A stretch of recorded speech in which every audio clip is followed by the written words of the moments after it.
Hello प्यारे दोस्तों, आज हम आपके लिए लेकर आए हैं यूपीपीएससी आरओ एआरओ का हिंदी पीवाईक्यू।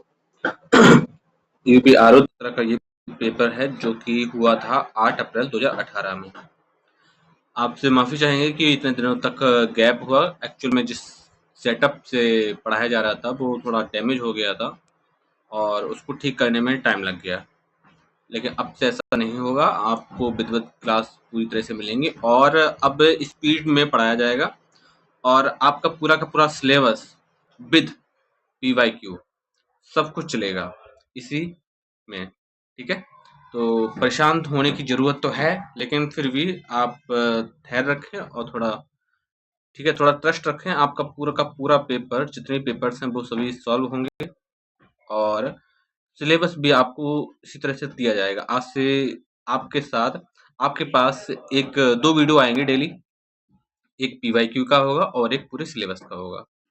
ठीक है, तो हम लोग चलते हैं अपनी क्लास पर। तो आज का पहला प्रश्न देखिए। आज का पहला प्रश्न है निषिद्ध। निषिद्ध के लिए सही विलोम शब्द पूछा गया है कि निषिद्ध के लिए सही विलोम शब्द क्या है। हमारे पास ऑप्शन है, ऑप्शन नंबर ए सिद्ध, ऑप्शन नंबर बी अनिषिद्ध, ऑप्शन नंबर सी विहित या ऑप्शन नंबर डी घृणित। जल्दी से इसका राइट आंसर आप लिखिए कि आपकी नज़र में निषिद्ध के लिए सही विलोम शब्द क्या होना चाहिए। सिद्ध हो सकता है, अनिषिद्ध हो सकता है, विहित हो सकता है या घृणित हो सकता है। Option number A B C D में जल्दी से आप कमेंट बॉक्स में लिखें कि इनमें से आपकी नज़र में या आपकी दृष्टि से कौन सा विकल्प सही होगा। तो जो निषिद्ध का जो सही विलोम होगा वो होगा विहित।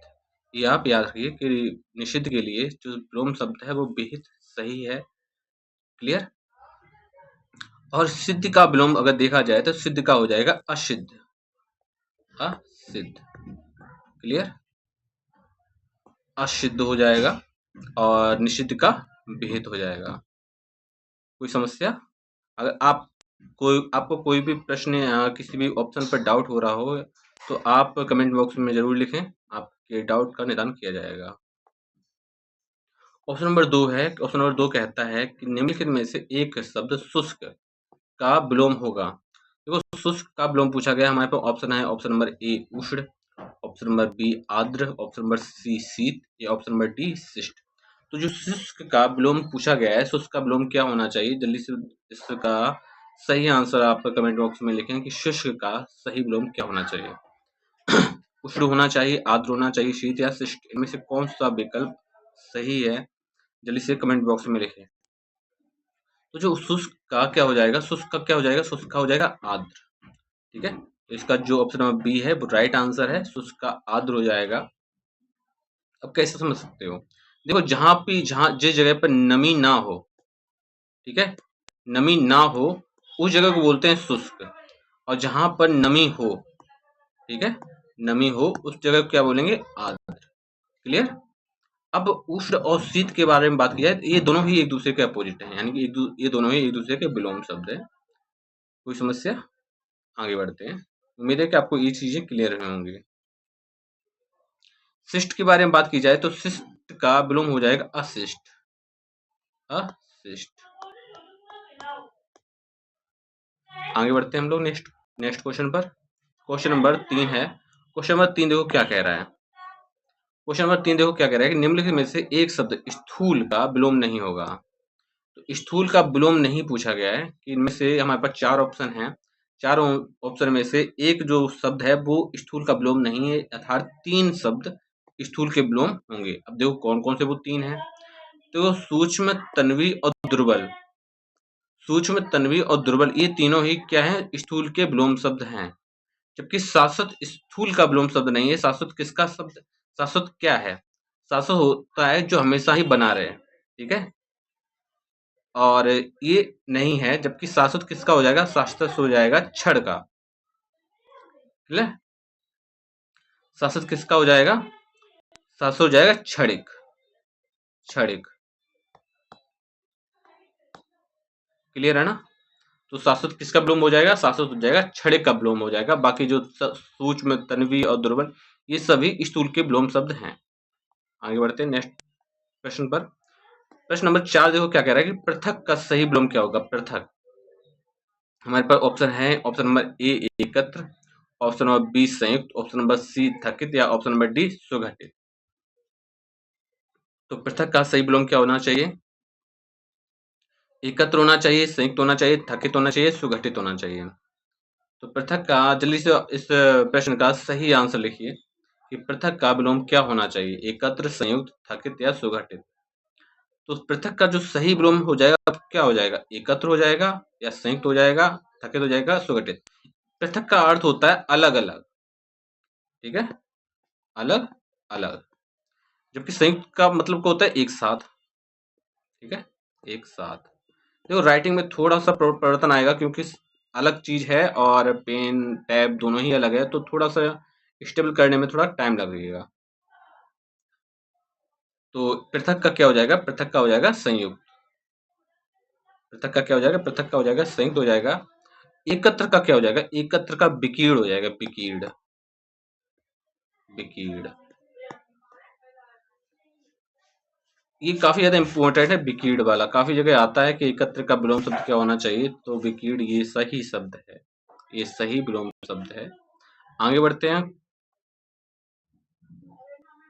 क्वेश्चन नंबर 5 देखो क्या कह रहा है, क्वेश्चन नंबर 5 देखो क्या कह रहा है कि निम्नलिखित में से एक शब्द उपयोग का विलोम पूछा गया है, उपयोग का विलोम पूछा गया है।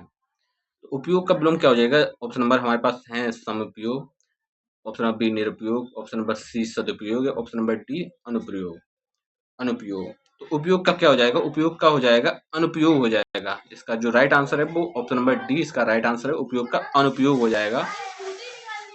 क्लियर? कोई समस्या आ रही है तो आप अपने कमेंट बॉक्स में आप लिख सकते हैं। आप भले ही रिकॉर्डिंग क्लास देख रहे हैं, लेकिन आप इस तरह से देखिए कि ये आपकी लाइव है, आपके प्रत्येक प्रश्न का जवाब दिया जाएगा। तो उपयोग का क्या हो जाएगा, अनुपयोग हो जाएगा। लेकिन लेकिन लेकिन इसका एक विलोम शब्द निरुपयोग भी है, इसीलिए आयोग ने इसके दो विकल्प सही माने हैं, निरुपयोग और अनुपयोग, ठीक है ना। इसके जो राइट आंसर क्या हो जाएंगे, इसके राइट आंसर बी और डी दोनों ही इसके राइट आंसर माने गए हैं। नेक्स्ट क्वेश्चन पे आते हैं। क्वेश्चन नंबर 6 देखो क्या कह रहा है कि इनमें से कौन सा विलोम शब्द का एक गलत युग्म है, दक्षिण का वाम, ऑप्शन नंबर ए, बी है उद्धम का निरुद्धम, ऑप्शन नंबर सी विधि का निषेध, ऑप्शन नंबर डी बर्बर का शब्द। इनमें से जल्दी से बताइए कि इसका विलोम शब्द किसका गलत युग्म है, यानी गलत युग्म इनमें से चार ऑप्शन है, चारों में से कोई एक युग्म गलत है, उस गलत युग्म को छांटना है। देखो दक्षिण का वाम बिल्कुल सही है, दक्षिणावर्त और वामावर्त, ठीक है, ये वाला सही है, यानी कि ये ऑप्शन नहीं होगा। विधि का निषेध बिल्कुल सही है, ये भी ऑप्शन नहीं होगा। बर्बर का शब्द होता है, ये भी सही है। अब उद्धम का निर्धम नहीं होता है, उद्धम का क्या नहीं होता, उद्धम का होता आलस्य, ठीक है, उद्धम का क्या हो जाएगा, आलस हो जाएगा, आलस्य, आलस्य। तो ये इसका विलोम है, जबकि निरुद्धम इसका राइट आंसर नहीं है, यानी कि निरुद्धम इसका विलोम शब्द नहीं है। अर्थात हमारे जो प्रश्न है, प्रश्न पूछ रहा है गलत युग्म, तो यही हमारा बी ऑप्शन ही गलत है, ठीक है, अर्थात हम इस प्रश्न में बी ऑप्शन सही होगा। क्वेश्चन नंबर 7 देखते हैं। क्वेश्चन नंबर 7 देखो क्या कहता है कि निम्नलिखित में से विलोम की दृष्टि से शुद्ध युग्म है, यानी विलोम की दृष्टि से शुद्ध युग्म पूछा गया है कि विलोम की दृष्टि से शुद्ध युग्म कौन सा होगा, अल्पज्ञ का बहुज्ञ, संयुक्त का संधियुक्त, समस्त का अभ्यस्त, अज्ञ का अनभिज्ञ। तो इसमें से क्या पूछा गया है, शुद्ध युग्म छांटना है। हमारे पास चार ऑप्शन है, चार ऑप्शन में से एक ऑप्शन शुद्ध होगा, उस शुद्ध ऑप्शन को छांटना है। तो अल्पज्ञ का बहुज्ञ हो गया, संयुक्त का संधियुक्त या समस्त का अभ्यस्त या अज्ञ का अनभिज्ञ। इनमें से जल्दी से आप सही शब्द सही छांटिए, ठीक है, जल्दी से ऑप्शन जल्दी से लिखिए इस कमेंट बॉक्स में कि इसका इस प्रश्न का सही आंसर क्या हो जाएगा, ए बी सी डी इनमें से सही कौन सा होगा। देखो इसका जो सही शब्द सही विलोम है वो अल्पज्ञ का बहुज्ञ सही होगा, बाकी जो तीन ऑप्शन है वो कहीं ना कहीं गलत हैं, ठीक है। अब समस्त की बात करते हैं, समस्त का हो जाता है, ठीक है, समस्त का हो जाएगा, तो इस यहाँ पे ले लेते हैं समस्त, ठीक है, समस्त का हो जाएगा एकल, इसका विलोम समस्त का एकल विलोम शब्द है, जबकि संयुक्त का विलोम शब्द क्या हो जाएगा? संयुक्त का क्या हो जाएगा? संयुक्त का हो जाएगा असंयुक्त। असंयुक्त। अज्ञ का अनभिज्ञ, ठीक है, लेकिन गलत है। अभिज्ञ का अनभिज्ञ होगा। अभिज्ञ का क्या हो जाएगा? विलोम अनभिज्ञ। अच्छा, इसका मतलब क्या होता है, अर्थ क्या होता है? देखो ऐसा है कि कोई भी चीज जानने, जैसे कि कोई भी चीज छुपी होती है, ठीक है, वो चीज कोई व्यक्ति जान गया तो वो हो जाएगा उससे अभिज्ञानी परिचित है। अनभिज्ञ का अर्थ वो होता है कि जैसे कि उस चीज से वो अनजान है, कोई बात है, कोई सीक्रेट है, उस सीक्रेट से यदि व्यक्ति, यदि वो सीक्रेट पता है तो वो हो जाएगा अभिज्ञ, और अगर सीक्रेट नहीं पता है तो वो हो जाएगा अनभिज्ञ। ठीक है। अब देखो वियुक्त के बारे में, और देखो वियुक्त का विलोम क्या होगा? वियुक्त। ठीक है, वियुक्त का होगा अज्ञ विज्ञ। अज्ञ विज्ञ। ठीक है, नेक्स्ट प्रश्न पर आते हैं हम लोग। प्रश्न नंबर 8 है। देखो प्रश्न 8 यानी कि प्रश्न नंबर 8 क्या कह रहा है कि इसमें से विलोम मार्तक दृष्टि से एक युग्म अशुद्ध है। अब अशुद्ध युग्म को छांटना है। देखो सचल, चल, निरपेक्ष का सापेक्ष, मौलिक का अनुदित, बंधन का मोक्ष, यानी कि option number A B C D. A कहता है सचल का चल होगा विलोम, जबकि बी कहता है निरपेक्ष का सापेक्ष होगा विलोम, मौलिक कहता है कि अनुदित होगा विलोम, बंधन मोक्ष का विलोम कह रहा है। तो जल्दी से इसका छांटना है कि इनमें से अशुद्ध युग्म कौन सा है। देखो जल्दी से राइट आंसर लिखिए कमेंट बॉक्स में कि सचल का चल होगा, निरपेक्ष का सापेक्ष होगा, मौलिक का अनुदित होगा, या बंधन का मोक्ष, इनमें से कौन सा विलोम गलत है। ठीक है, युग्म गलत है। तो ए बी सी डी में जल्दी से कमेंट बॉक्स में लिखिए इनमें से कौन सा सही होगा और कौन सा गलत। देखो सचल और चल दोनों बात एक ही है, अर्थात ये सचल का अचल हो सकता था लेकिन चल नहीं होगा, तो ये इस प्रश्न का राइट आंसर है। जबकि निरपेक्ष का सापेक्ष सही युग्म है, मौलिक का अनुदित होता है, बंधन का मोक्ष होता है। ठीक है, आगे बढ़ते हैं। लेकिन इसमें भी आयोग ने दो विकल्प माने थे, एक तो विकल्प ए भी माना था और विकल्प डी भी माना था। उन्होंने क्या लिखा था कि जो बंधन का मुक्त हो जाएगा, उन्होंने इसका विकल्प माना बंधन का मोक्ष मान के मुक्त माना।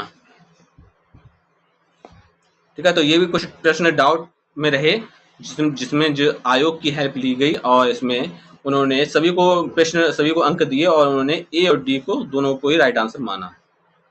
आगे बढ़ते हैं हम लोग। नेक्स्ट क्वेश्चन है क्वेश्चन नंबर 9 कि विलोम की दृष्टि से सही शब्द युग्म छांटना है। आग्रह का विग्रह, अपकर्ष का उपकर्ष, जारज का औरस, उत्सर्जन का विसर्जन। फिर से सुनिए, आग्रह का विग्रह विलोम होगा, या अपकर्ष का उपकर्ष होगा, जारज का औरस होगा, या उत्सर्जन का विसर्जन होगा। इनमें से एक युग्म है जो सही है विलोम की दृष्टि से, उस सही युग्म को बताना है कि option number A B C D में इनमें से सही युग्म कौन सा है। जल्दी से आप कमेंट बॉक्स में लिखें इसका जो सही युग्म है वो कौन सा होगा। देखो इसका जो सही युग्म होगा वो होगा जारज का औरस। इसका जो राइट आंसर है वो राइट आंसर सी है। ठीक है, आग्रह का विग्रह नहीं होगा, जबकि अपकर्ष का उपकर्ष भी नहीं होगा। अपकर्ष क्या होता है? अपकर्ष होता है जो कहते हैं ना कि कोई भी किसी, जैसे कि कोई भी व्यक्ति बहुत ज्यादा रईस है, बहुत ज्यादा रिच, दिन प्रतिदिन रिच होता जा रहा है, तो वो हो जाता है उत्कर्ष, यानी कि वो अपनी चरम सीमा पर पहुंचने वाला है ऊपर। और अगर उसका फॉल डाउन होने लगा है, यानी कि वो गिरने लगा है, वो गरीब होने लगा है, तो उसको बोलेंगे अपकर्ष। अपकर्ष क्लियर। तो ये अपकर्ष का विलोम हो जाएगा उत्कर्ष। उत्कर्ष होगा ना कि उपकर्ष होगा। आग्रह का क्या हो जाएगा? आग्रह का हो जाता है, आग्रह का हो जाता है दुराग्रह। आग्रह का दुराग्रह हो जाएगा, दुराग्रह। जबकि विग्रह नहीं होगा, समास विग्रह वो अलग चीज है। उत्सर्जन का विसर्जन नहीं होगा। उत्सर्जन का क्या हो जाएगा? जल्दी से बताइए, उत्सर्जन का क्या हो जाएगा? अच्छा, विसर्जन का विलोम क्या हो जाएगा? विसर्जन का होगा आवाहन। विसर्जन का विलोम हो जाएगा आवाहन। आवाहन।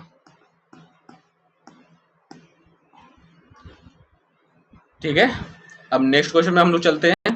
क्वेश्चन नंबर 10 देखो क्या कह रहा है। क्वेश्चन नंबर 10 देखो क्या कह रहा है कि निम्नलिखित में से विलोम शब्दों का सही युग्म छांटना है। विलोम शब्दों का सही युग्म छांटना है कि ऑप्शन नंबर ए कहता है ईप्सित का अवीप्सित होगा, बी का अमित या समित होगा, हया सी का बेहया आगे का निरग। तो जल्दी से बताइए कि इनमें से जो राइट आंसर है वो कौन सा हो जाएगा। क्वेश्चन नंबर 10 का ईप्सित का अवीप्सित, अमित का समित, हया का बेहया आगे का निरग। तो इसमें से विलोम शब्दों का सही युग्म छांटना है, यानी कि ऑप्शन में इनमें 4 ऑप्शन है ABCD में से एक युग्म सही है, उस सही युग्म को बताना है। देखो ईप्सित का अभीप्सित नहीं होगा, जबकि क्या हो जाएगा ईप्सित का अनीप्सित हो जाएगा। ईप्सित का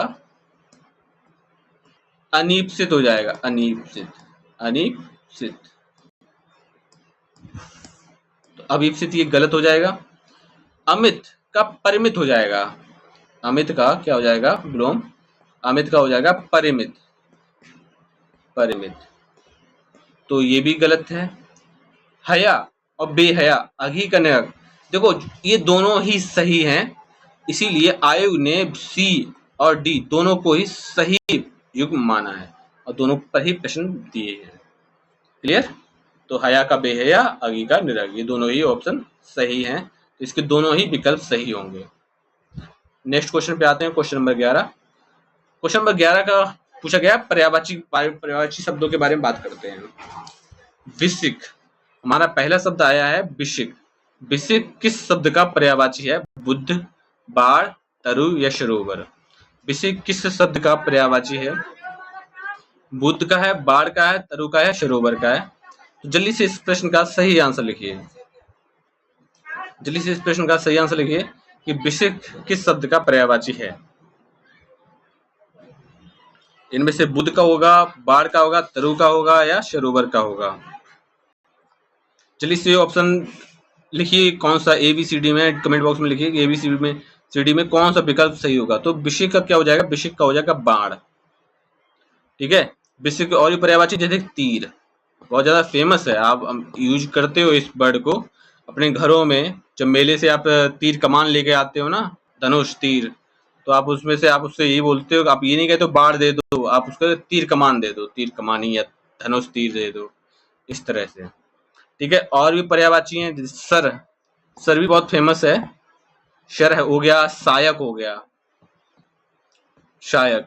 ये तीनों ही किसके पर्यायवाची हैं, ये तीनों ही विशिक या बाढ़ के ही पर्यायवाची हैं, विशिक या बाढ़। क्लियर। ठीक है, आगे बढ़ते हैं हम लोग। आगे देखो आगे क्या कहते हैं, आगे देखो क्या कौन सा प्रश्न है। ऑप्शन क्वेश्चन नंबर 12, निम्नलिखित में से खर का पर्याय शब्द नहीं है, खर का पर्यायवाची शब्द नहीं है। पूछा गया है कि दुष्ट, गधा, तिनका या तेज, खर का पर्यायवाची कौन सा नहीं है। दुष्ट होगा, गधा होगा, तिनका होगा या तेज होगा। तो इनमें से खर का पर्यायवाची नहीं पूछा गया है।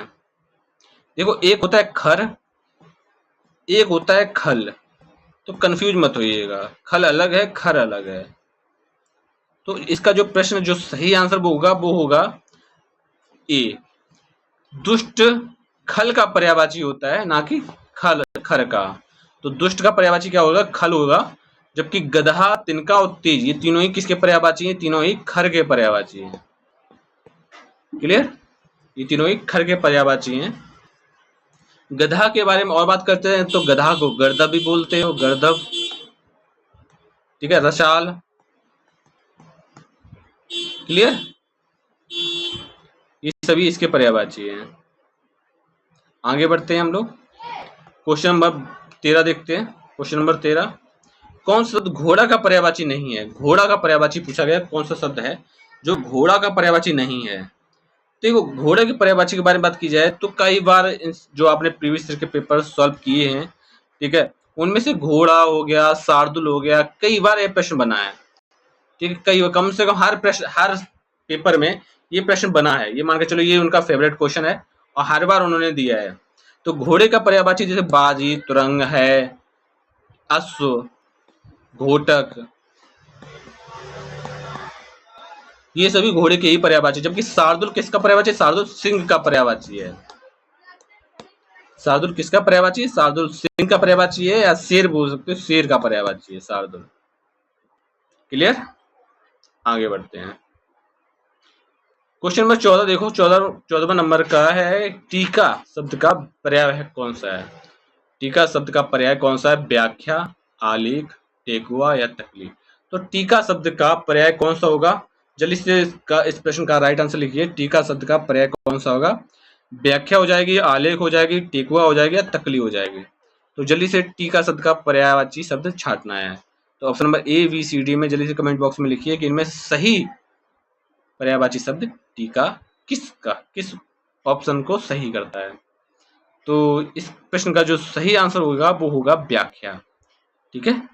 इसके और भी पर्यायवाची हैं, जैसे कि भाष्य हो गया, भाष्य हो गया, वृत्ति हो गई,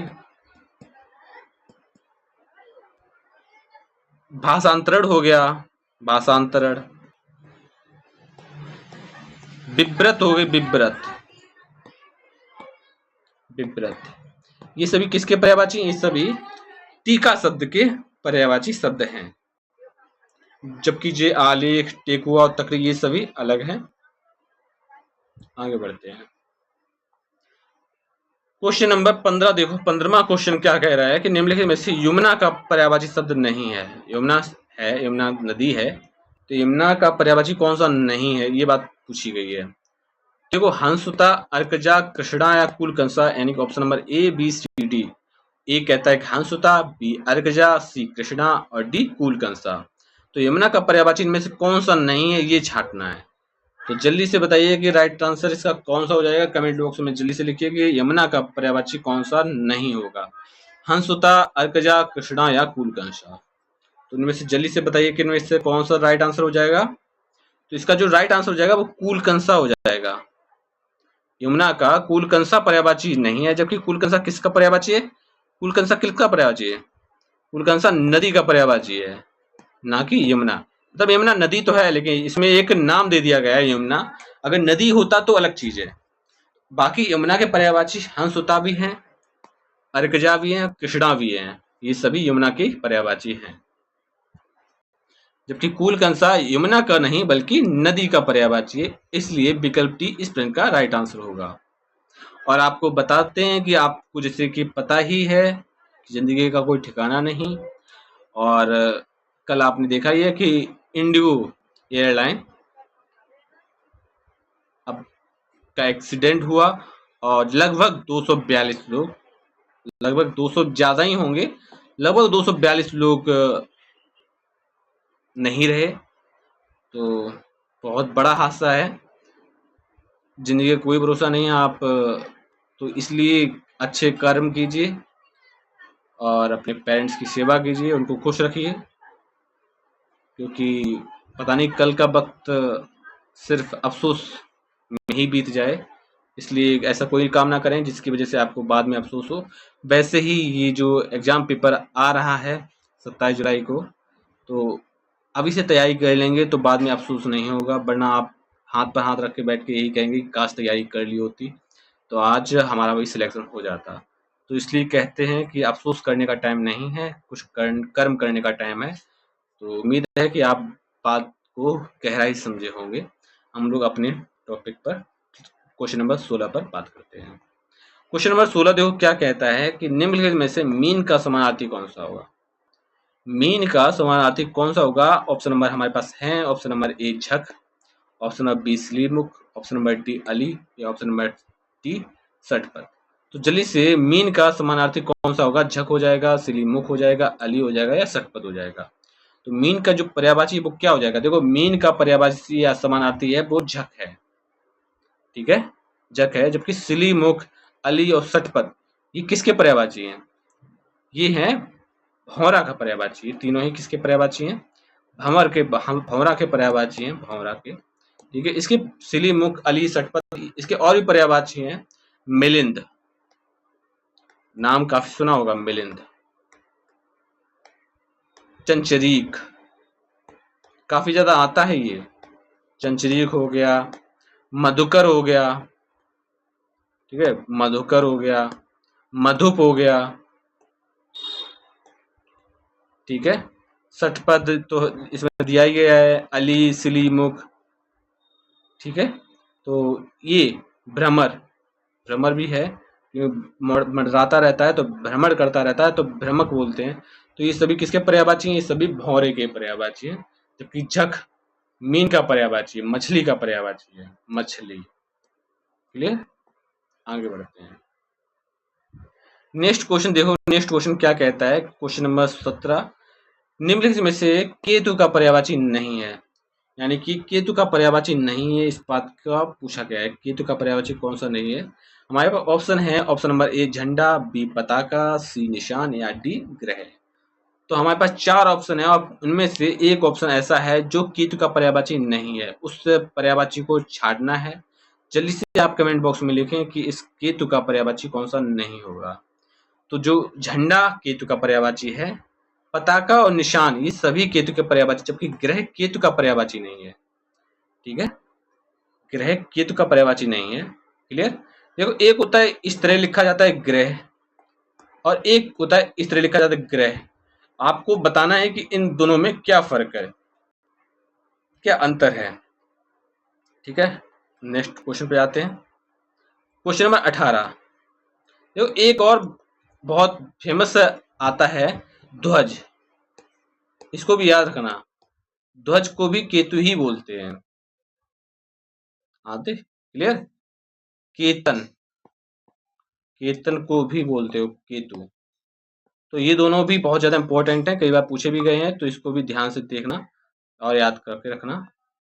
क्वेश्चन नंबर 18 देखो क्या कह रहा है कि तलवार का पर्यायवाची शब्द है। तलवार का पर्यायवाची में से हमारे पास 4 ऑप्शन है, हलवार, करवाल, धरवार या धारदार। इनमें से तलवार का पर्यायवाची शब्द कौन सा होगा? तो दो तलवार का इनमें से सही जो विकल्प है, जल्दी से कमेंट बॉक्स में लिखें कि तलवार का पर्यायवाची शब्द कौन सा होगा। जल्दी से कमेंट बॉक्स में लिखें, उम्मीद है कि आपने लिखा होगा। तो तलवार का जो पर्यायवाची है वो हो जाएगा करवाल। ठीक है, तलवार क्या होती है? तलवार हाथ से चलाई जाती है, हाथ से चलाई जाती है, और हाथ को बोलते हैं कर। ठीक है, तो इसी तरह से आप याद रखोगे कि तलवार का पर्यायवाची करवाल होगा, खड़ग। क्लियर? आगे बढ़ते हैं। और भी हैं पर्यायवाची इनके, यहाँ पर लिखो खड़ग, अस्सी, कृपाण, कृपाण,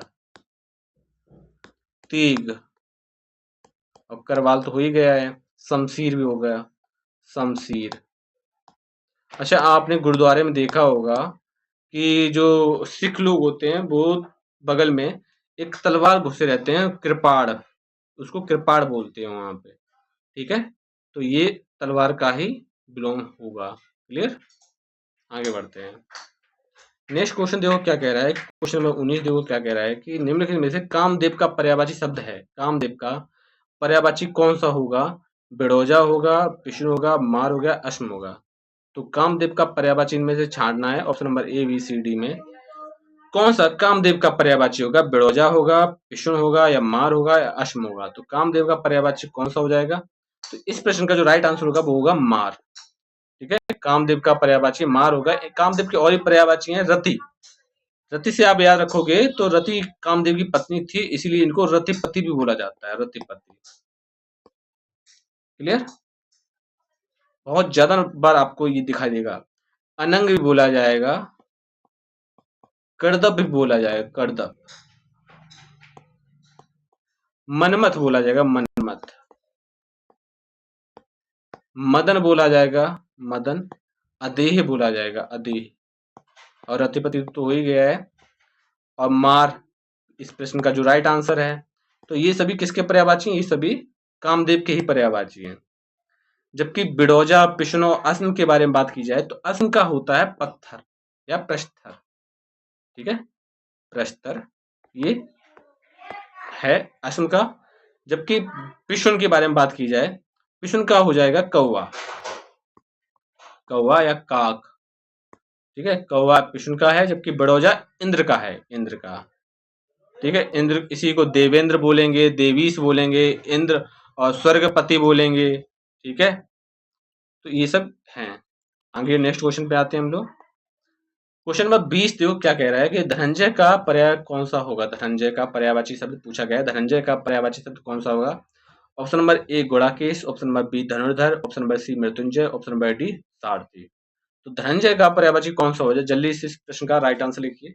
धनंजय का पर्यायवाची शब्द कौन सा होगा। गुड़ाकेश हो जाएगा, धनुर्धर हो जाएगा, मृत्युंजय हो जाएगा या सारथी हो जाएगा। तो देखो धनंजय का जो पर्यायवाची है वो किसका हो जाएगा, वो अर्जुन का होगा। इसके और पर्यायवाची अर्जुन को बोलते हैं धनंजय, अर्जुन।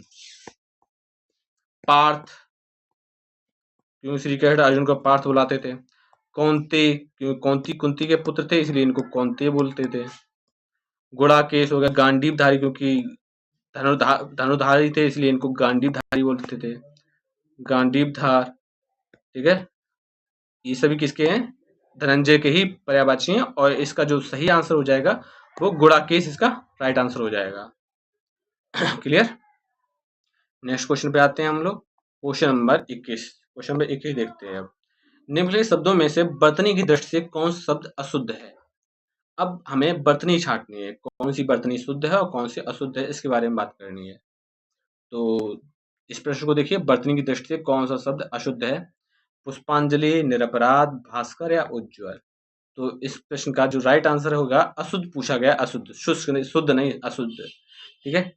लेकिन अगर देखा जाए तो निरपराध एक शुद्ध है, ठीक है। यहाँ पे शायद कुछ ना कुछ इन्होंने मतलब प्रश्न में ऐसा होगा, बट इन्होंने यहाँ पर शुद्ध लिखा हुआ है। तो इसके जो सभी प्रश्न हैं वो सभी ऑप्शन शुद्ध हैं, कोई भी अशुद्ध नहीं है, ठीक है। क्लियर। जबकि विकल्प में आई थिंक शायद इस तरह लिखा हुआ होगा, लेकिन टाइपिंग में थोड़ी दिक्कत हुई तो इसलिए उन्होंने वो हो नहीं पाया। तो इस तरह लिखा होगा निरपराध, जबकि शुद्ध क्या हो जाएगा, शुद्ध यही है। नेक्स्ट क्वेश्चन पे आते हैं हम लोग। पुष्पांजलि इसी तरह लिखा जाएगा, भास्कर भी शुद्ध है और उज्ज्वल भी शुद्ध है। क्वेश्चन नंबर 22 देखते हैं। क्वेश्चन नंबर 22 देखो क्या कह रहा है कि निम्नलिखित में से अशुद्ध बर्तनी का शब्द है। अशुद्ध बर्तनी का बाणमय, उत्कर्ष, बैमनस या मिथिलेश कुमारी। इस प्रश्न के चारों ऑप्शन बिल्कुल राइट हैं, बिल्कुल सही है। इनमें से कोई भी शब्द अशुद्ध नहीं है। जबकि प्रश्न में जो प्रश्न पेपर था उसमें मिथिलेश कुमारी अशुद्ध आया था, अब वो भी इस तरह लिखा गया था, मिथिलेश, और उसमें थोड़ा सा गैप था और इस तरह लिखा जाता कुमारी, मिथिलेश कुमारी, गैप, ठीक है। तो ये जो मिथिलेश कुमारी में गैप नहीं होगा, दोनों ही एक साथ लिखा जाएगा जब इस तरह से, ठीक है। आगे बढ़ते हैं हम लोग। क्वेश्चन नंबर 23 देखते हैं। क्वेश्चन नंबर 23 क्या कह रहा है कि निम्नलिखित में से एक शब्द अशुद्ध है, इनमें से छांटना है कौन सा शब्द अशुद्ध है। दैहिक, नौकरी, प्रौढ़ या पौरुष। जल्दी से इसका राइट आंसर लिखिए। देखो सेम इसमें भी यही है कि इसमें भी कोई भी विकल्प अशुद्ध नहीं है, चार के चारों ही सही है। क्लियर। आगे बढ़ते हैं। क्वेश्चन नंबर 24 देखते हैं। इनमें से अशुद्ध बर्तनी का शब्द कौन सा। चरमोत्कर्ष, बाणमय, पुनरुत्थान या हिरण्यकश्यपु। तो इसका जो राइट आंसर हो जाएगा वो हो जाएगा हिरण्यकशिपु होता है। 24 का जो होगा हिरण्यकशिपु होगा, तो ये तो गलत हो गया, ठीक है। और बाकी सही है, बाकी में कोई भी दिक्कत नहीं है। क्लियर। तो हिरण्यकश्यपु नहीं होता, हिरण्यकशिपु लिखा जाता है इस तरह से, हिरण्यकशिपु, ये इसका सही शब्द है, जबकि ये गलत है। तो 24 का जो राइट आंसर होगा अशुद्ध, एक मिनट, अशुद्ध छांटना था, तो इसका जो राइट आंसर है वो ऑप्शन नंबर डी इसका राइट आंसर है और इसमें अशुद्ध है विकल्प। क्वेश्चन नंबर 25 देखो कि निम्नलिखित में से शुद्ध बर्तनी वाला शब्द कौन सा है। शुद्ध बर्तनी किस शब्द की है। प्रतिदर्श, दृष्टा, रचयिता या आहार।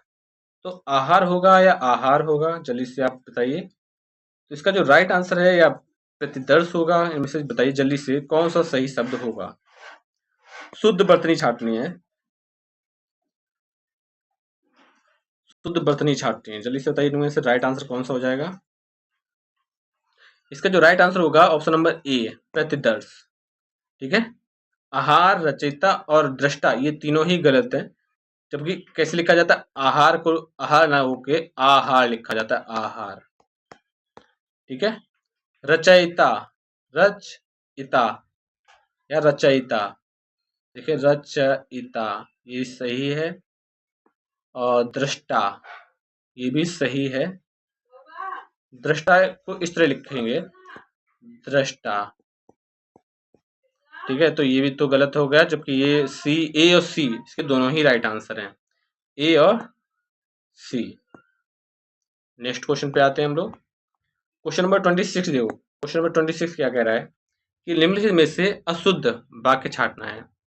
तो गौतम ऋषि की पत्नी का नाम अहल्या था, इस कार्य में बहुत विलंब हो गया है। रसगुल्ला बहुत स्वादिष्ट है, एक गुलाब की माला खरीद लेना। तो इनमें से अशुद्ध वाक्य को छांटना है, तो जल्दी से बताइए ए बी सी डी में कौन सा अशुद्ध वाक्य होगा।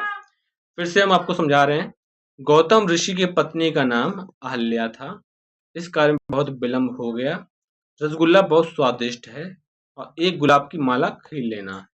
तो इनमें से अशुद्ध वाक्य कौन सा हो जाएगा, जल्दी से कमेंट बॉक्स में लिखिए अशुद्ध वाक्य को, कमेंट बॉक्स में जल्दी से अशुद्ध वाक्य को लिखिए, कौन सा अशुद्ध वाक्य होगा।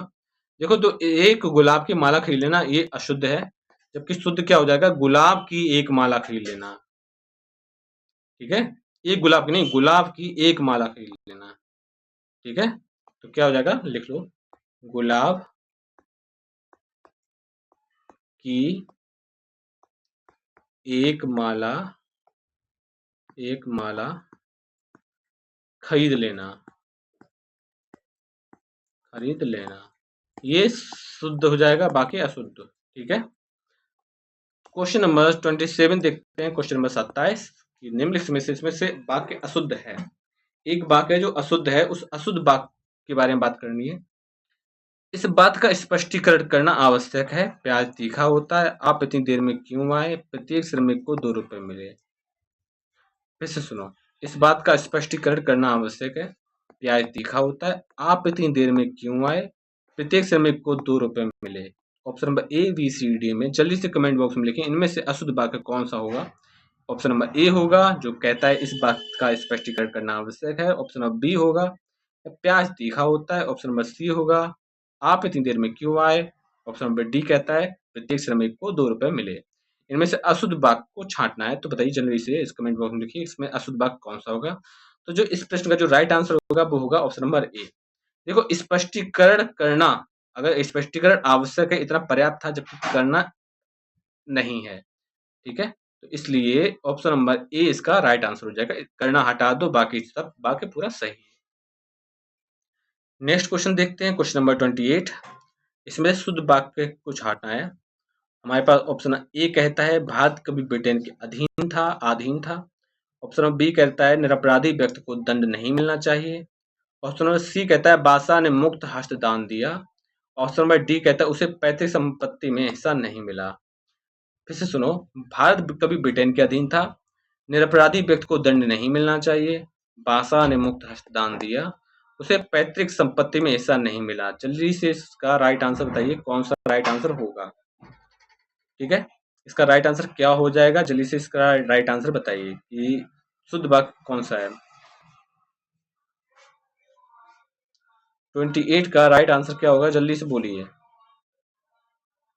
देखो, बादशाह ने मुक्त हस्त दान दिया, ये इसका राइट आंसर हो जाएगा, जबकि बाकी तीनों ही कहीं ना कहीं गलत हैं। कैसे, ठीक है, देखो अधीन के स्थान पर अधीन होता है। ठीक है, तो ये यहाँ पर गलत हो गया।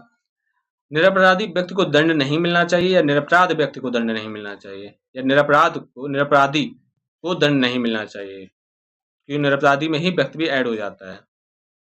अब पैतृक नहीं, पैतृक होता है, पैतृक इस तरह लिखा जाता है, पैतृक। ठीक है, पैतृक नहीं होता है। तो इस तरह से option number C right answer है। क्वेश्चन नंबर 29 देखते हैं कि कौन सा वाक्य शुद्ध अशुद्ध है। इनमें से कौन सा वाक्य अशुद्ध है। वह अनेकों मामलों में गवाह था, नूपुर की ध्वनि मनमोहक है, आपकी मनोकामना पूरी हो गई, मनीषीगढ़ मेरी बात पर ध्यान दे। Option number A B C D में जल्दी से बताइए कौन सा ऑप्शन सही होगा। अशुद्ध छांटना है। वह अनेकों मामलों में गवाह था, ठीक है, नूपुर की ध्वनि मनमोहक है, आपकी मनोकामना पूरी हो गई, या डी मनीषीगढ़ मेरी बात पर ध्यान दें। चलिए इसका राइट आंसर लिखिए, कौन सा राइट आंसर हो जाएगा। इसका जो राइट आंसर हो जाएगा अशुद्ध की दृष्टि वह अनेकों मामलों में गवाता, अनेकों नहीं होता, अनेक होता है। ठीक है, इसलिए ये अशुद्ध हो जाएगा, बाकी सभी शुद्ध है। क्वेश्चन नंबर 30 देखो, ये शुद्ध वाक्य का चयन करना है। सांसारिक समस्याओं में सभी फंसे हैं। निरपराधी व्यक्ति को दंड नहीं क्यों मिला? हिंदी देवनागरी लिपि में लिखी जाती है। अत्यधिक दुख सहा नहीं जाता। जल्दी से इसका राइट आंसर कौन सा होगा? तो इसका जो राइट आंसर हो जाएगा वो हो जाएगा निरपराधी व्यक्ति वही है, निरपराधी को दंड नहीं क्यों मिला, ये इसका शुद्ध और शुद्ध वाक्य की पहचान कीजिए। निरपराध, हाँ यहाँ पर निरपराध है, अगर निरपराधी होता तो व्यक्ति नहीं होता, अब निरपराध है इसलिए ये प्रश्न सही हो जाएगा। तो इसका जो राइट आंसर है वो भी सही है। नेक्स्ट प्रश्न पे आते हैं हम लोग। क्वेश्चन नंबर 31 देखो क्या कह रहा है, थोड़ा फास्ट चलते हैं। क्वेश्चन नंबर 31 देखो क्या कह रहा है, कनिष्ठिका और मध्यमा के बीच की उंगली को कहते हैं, क्या कहते हैं? देखो कनिष्ठिका और मध्यमा के बीच की उंगली को अनामिका कहते हैं, ये बात क्लियर है। अब इसमें से वर्तनी की दृष्टि से तो इनमें से पूछा गया कौन किसकी वर्तनी सही है, देखो अनामिका, डी इसकी वर्तनी शुद्ध है। ठीक है, शब्द शुद्ध है, इसलिए इसका राइट आंसर डी हो जाएगा। नेक्स्ट क्वेश्चन आते हैं। क्वेश्चन नंबर 32 देखो क्या कहता है, जिसके पेट में माँ ने रस्सी, यानी कि रस्सी को बोलते हैं दाम, ठीक है, रस्सी को क्या बोलते हैं? दाम बोलते हैं, और दाम बांध दी गई हो उसे कहते हैं, उसे क्या कहते हैं पूछा गया है। अर्थात कहा गया है जिसके पेट में, पेट को बोलते हैं उदर, पेट को क्या बोलेंगे? उदर, पेट को उदर भी बोलते हैं। तो जिसके उदर में माँ ने दाम बांध दियो तो क्या बोलेंगे उसको? दामोदर, दामोदर, ठीक है ना। तो इसका जो राइट आंसर हो जाएगा वो हो जाएगा दामोदर। नेक्स्ट क्वेश्चन आते हैं हम लोग। क्वेश्चन नंबर 33 है। क्वेश्चन नंबर 33 क्या कहता है, पीछे पीछे चलने वाला वाक्यांश के लिए एक शब्द कौन सा है? अब पीछे पीछे चलने वाला वाक्यांश के लिए एक शब्द पूछा गया है, तो इसका जो राइट आंसर हो जाएगा क्या हो जाएगा? अनुचर हो जाएगा, अनुगामी हो जाएगा, अनुवर्ती, अनुगमनीय। तो जल्दी से इसका राइट आंसर आप लिखिए, कौन सा हो जाएगा? देखो पीछे पीछे चलने वाले को अनुचर बोलते हैं, ठीक है, चलने वाले, चलना ही होता है, चलना, ठीक है, अनुचर होते, और अनुगामी भी इसका, दोनों ही ए और बी प्रश्न के राइट आंसर हैं। अनुगामी और अनुचर, पीछे पीछे चलने वाला अनुगामी या अनुचर, दोनों ही प्रश्न सही है, दोनों ही ऑप्शन सही है। क्वेश्चन नंबर 34 कहता है कि जिसकी कोई कीमत ना हो, वाक्यांश के लिए एक शब्द है, हमारे पास ऑप्शन है कीमत, बी अमूल्य, सी बहुमूल्य, डी ऊपरी में से कोई नहीं। जल्दी इसका राइट आंसर लिखिए, आपकी दृष्टि से कमेंट बॉक्स में लिखिए कि इनमें से इसका जो जिसकी कोई कीमत ना हो कौन सा सही शब्द होगा? कीमती, अमूल्य, बहुमूल्य। तो जिसकी बहुत ज्यादा कीमत हो उसको बोलेंगे बहुमूल्य, और जिसकी कोई कीमत ना हो उसको बोलेंगे अमूल्य। क्लियर? नेक्स्ट क्वेश्चन आते हैं। Question number 35, question number 35 question देखते हैं। थोड़ा नपा तुला भोजन करने वाला, थोड़ा नपा तुला भोजन करने वाले वाक्यांश के लिए उपयुक्त एक शब्द क्या है? देखो भोजन करने वाले को बोलते हैं हारी, ठीक है, और थोड़ा तो मिताहारी। क्लियर? और जो कम खर्चीला उसको कहते हैं मितव्ययी, ठीक है। आगे बढ़ते हैं। क्वेश्चन नंबर 36 देखो क्या कहता है, गुरु के समीप रहकर अध्ययन करने वाले के लिए एक शब्द कौन सा है? गुरु के समीप अध्ययन करने वाले के लिए, तो जो गुरु के समीप अध्ययन करते थे उनको बोलते थे अंतेवासी, और जो आश्रम में रहकर जो शिक्षा ग्रहण करते थे, आश्रम में रहकर, तो उनको कहते थे रहकर, तो उनको कहते थे आश्रमवासी, और जो गुरु जिसे को पढ़ाता था उसको बोलते थे शिष्य, ठीक है। आगे बढ़ते हैं, नेक्स्ट क्वेश्चन पे आते हैं।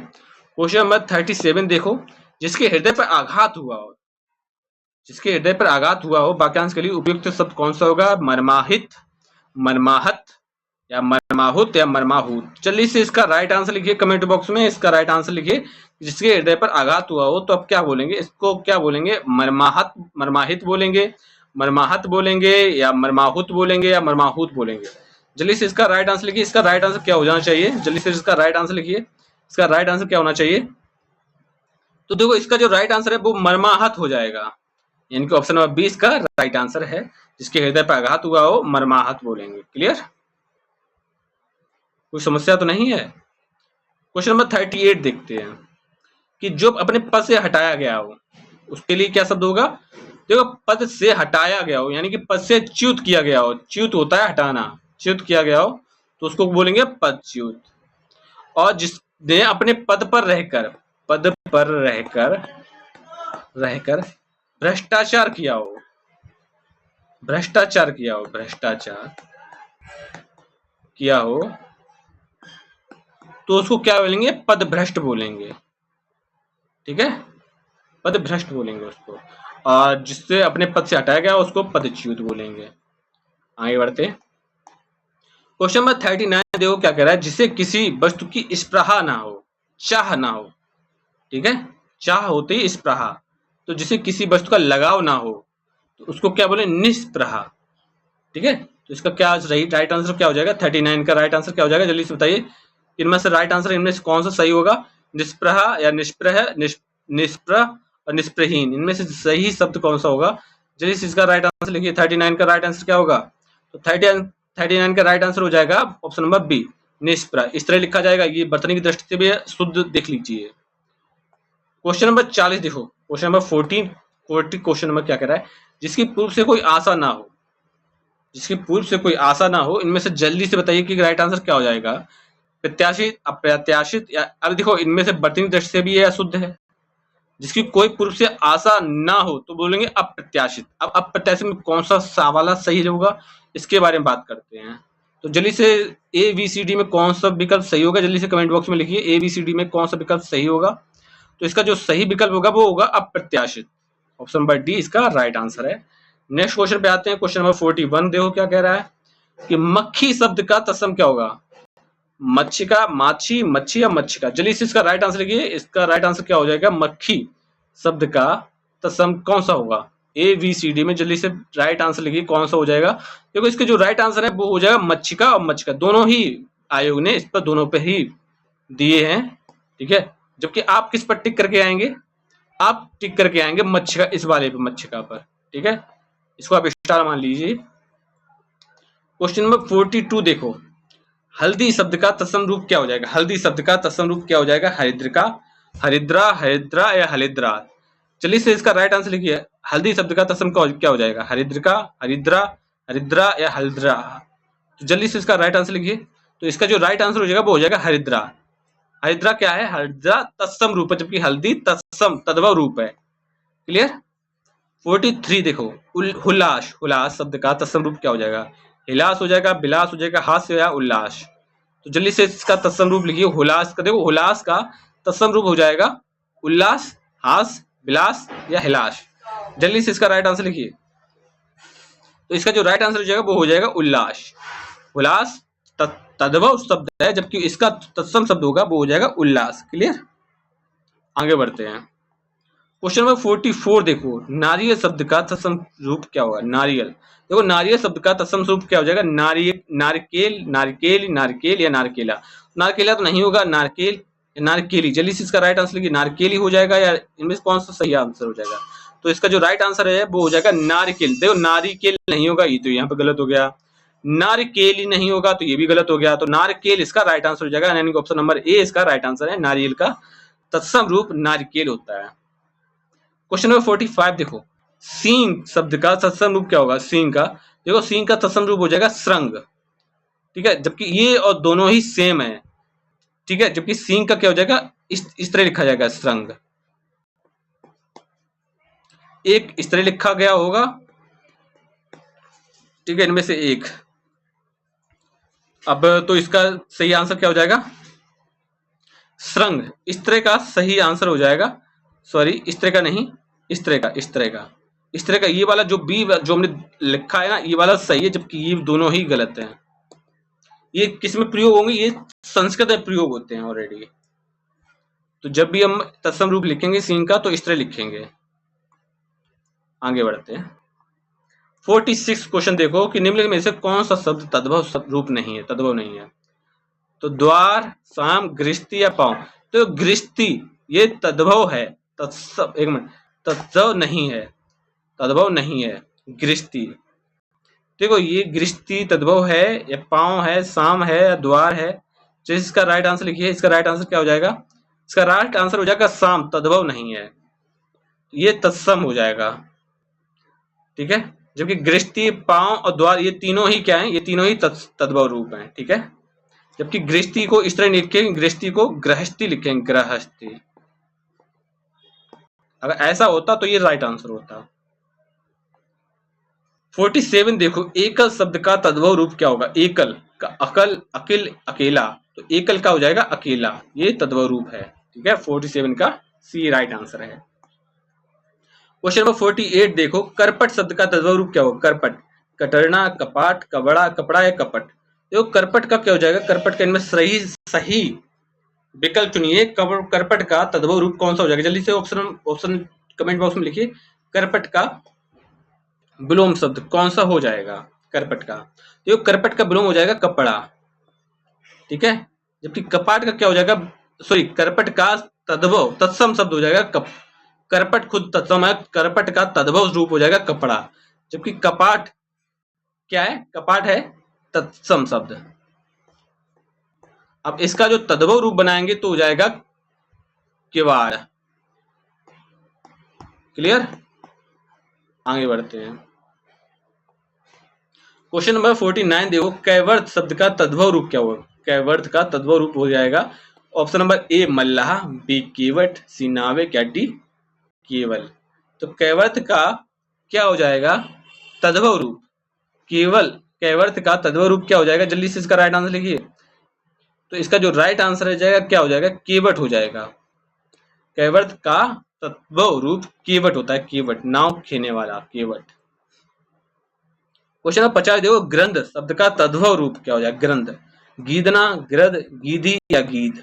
जल्दी से इसका राइट आंसर लिखिए। ग्रंथ का ग्रंथ ग्रंथ शब्द का तद्भव रूप क्या हो जाएगा? गीदना, ग्रद या गीधी या गीध।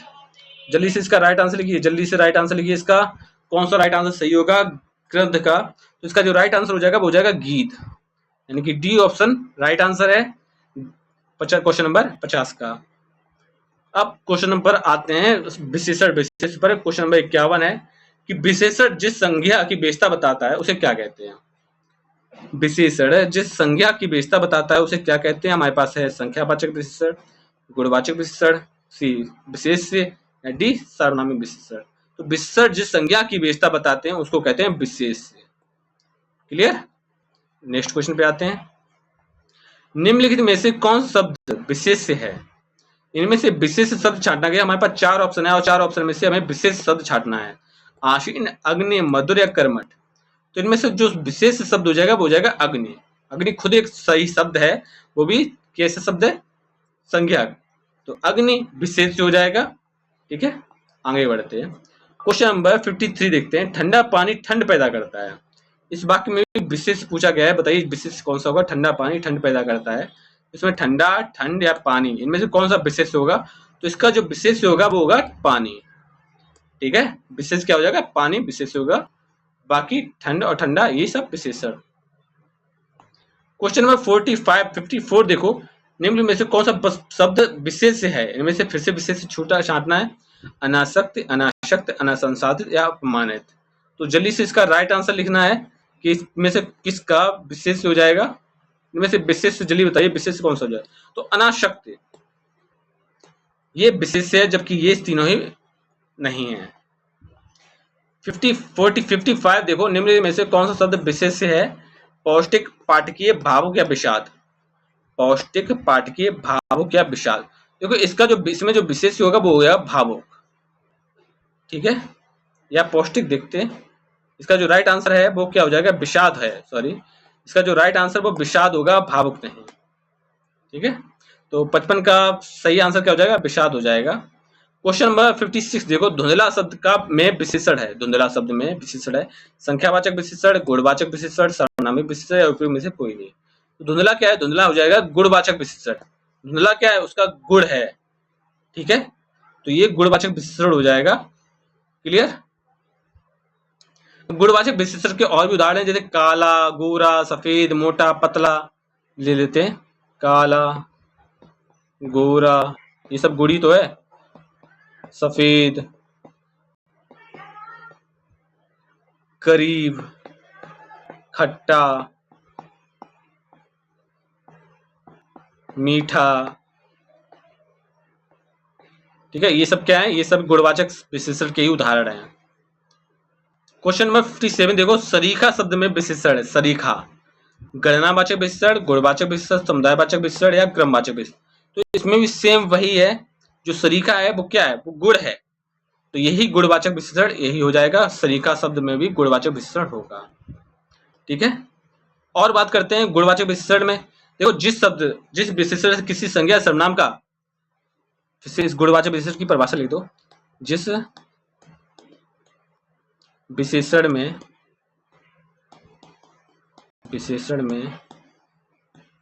किसी संज्ञा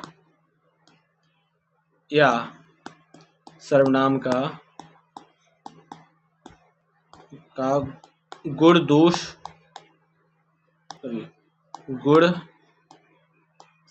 दोष दशा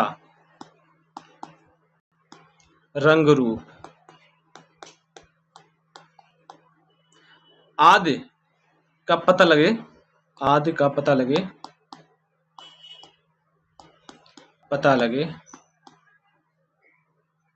या पहचान हो, गुणवाचक विशेषण कहलाता है। गुणवाचक विशेषण कहलाता है। ठीक है ना, आगे बढ़ते हैं। क्वेश्चन नंबर 58 देखो, वह नौकर नहीं आया, वाक्य में कौन सा विशेषण है? वह नौकर नहीं आया, वाक्य में कौन सा विशेषण? विशेषण तो है, लेकिन कौन सा विशेषण? सार्वनामी विशेषण है, गुणवाचक विशेषण है, संख्यावाचक विशेषण है या प्रमाणवाचक विशेषण है? देखो, वह नौकर नहीं आया, तो इसमें सार्वनामिक विशेषण होगा। ठीक है, इसमें कौन सा विशेषण होगा? सार्वनामिक विशेषण होगा। देखो, संख्या के बदले जो शब्द आते हैं वो सर्वनाम होते हैं। संख्या के बदले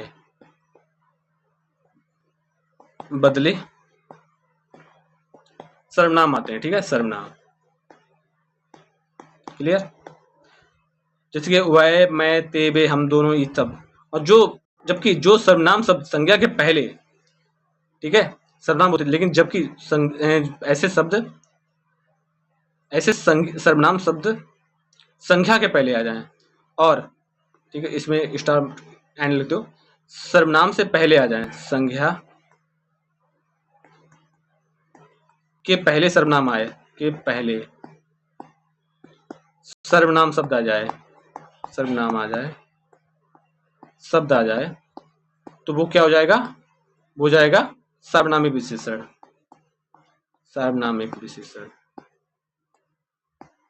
क्लियर? उम्मीद है कि ये चीजें आपको जल्दी से और बहुत आसान तरीके से समझ में आई होंगी। आगे बढ़ते हैं नेक्स्ट क्वेश्चन पर। क्वेश्चन नंबर 59 है, तीसरा शब्द में विशेषण है। पूर्णांक बोधक, आवृत्तिवाचक विशेषण, गणनावाचक विशेषण या क्रमवाचक विशेषण? तीसरा में, तो जल्दी से इसका राइट आंसर लिखिए। देखो, तीसरा, चौथा, पांचवा, छठवां, आठवां, दो, ठीक है, ये सब क्या है? क्रमवाचक है। लिख लो, दूसरा, तीसरा, चौथा, ये सब क्या है? क्रमवाचक विशेषण है। अब ठीक है, गणनावाचक में बात की जाए तो 2, 3, 4, ये सब गणना के लिए उपयोग किए जाते हैं। ठीक है, आवृत्तिवाचक में 2 गुना या दुगुना बोल सकते हो, दुगुना या 2 गुना, 4 गुना या चौगुना। ठीक है, आगे बढ़ते हैं। क्वेश्चन नंबर 7 जो कि हमारा आज का लास्ट प्रश्न है, चौथाई शब्द का विशेषण पूछा गया है। चौथाई शब्द का विशेषण है आवृत्तिवाचक विशेषण, गणनावाचक विशेषण, क्रमवाचक विशेषण, अपूर्णांक बोधक विशेषण। तो चौथाई का क्या हो जाएगा? देखो, चौथाई का हो जाएगा अपूर्णांक बोधक विशेषण। ठीक है, देखो, ये अपूर्णांक बोधक का विशेषण इसलिए है क्योंकि कोई भी किसी भी चीज का चौथाई हो सकता है। किसी भी भाग, कोई भी भाग है उसका चौथाई हो सकता है। ठीक है, कोई भी गेंद है उसका चौथाई हो सकता है। ठीक है, ये किसी का भी चौथाई हो सकता है, इसीलिए इसे अपूर्णांक बोधक विशेषण कहा जाता है। ठीक है, जिससे पूर्ण संख्या के किसी भाग का बोध हो, वो क्या हो जाएगा? अपूर्णांक बोधक। जैसे कि पौने दो, पौने दो पूरा ही है, और ठीक है, चौथाई, तिहाई। क्लियर? ये सब क्या है, अपूर्णांक बोधक विश्लेषण है। तो आज की क्लास में हमने आज 2017 का प्रश्न पत्र हल किया है। उम्मीद है कि आपको मजा आया होगा। अपने अपने रिव्यू अपने कमेंट बॉक्स में लिखें, और कोई भी अगर आपको समस्या आ रही है तो कमेंट बॉक्स में जरूर शेयर करें, और टेलीग्राम से जुड़ना बिल्कुल ना भूलें।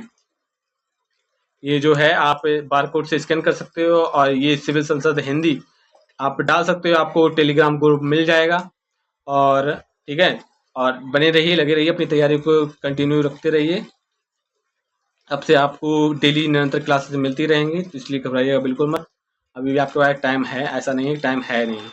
तो मिलते हैं नेक्स्ट क्लास में, अपना ध्यान रखें।